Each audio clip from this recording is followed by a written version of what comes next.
नमस्कार जय हिंद मित्रांनो, परत या सापाच्या माध्यमातून मी आपल्यासमोर आलेलो आहे। ही पर्यावरण पाहू शकताय आपण, गार वातावरण आहे। वृक्षवल्ली आम्हास वगैरे वनचरी परत एकदा सांगतोय, झाडे लावा आणि झाडी जगवा। झाडांमुळे आपल्याला जी काय ऑक्सिजन आहे हा मिळतो आणि निरोगी माणूस राहतो, म्हणून झाडे लावा झाडे जगवा। चला आपण परत या फॉरेस्टमध्ये आलेलो आहोत। आज पाहू शकता तुम्ही साप कोणते आहेत।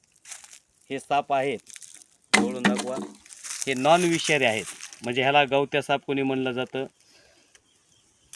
सापच आहे पण हा कोणता गवत्या साप आहे। आणि त्या दोन्हीपैकी हा जर पाहू शकताय, मेल आणि फिमेल हे दोन आहेत, नर मादी। तर ह्याला पाहिलं आपण, डोळ्यावर कातण आलेले आहे, ह्याला साईडचं काही दिसत नाही आणि ह्या सापाला दिसत आहे, पाहू शकताय। तर हे आपण या फॉरेस्टला सोडणार आहोत। ह्या सापाची कातीन अवघ्या 2 ते 3 दिवसात निघून जाणार आहे।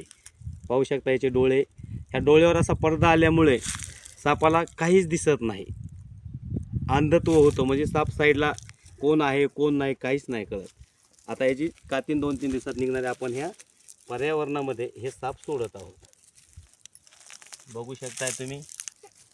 ही दोन्ही जोड आपण ह्यात सोडून देत आहे।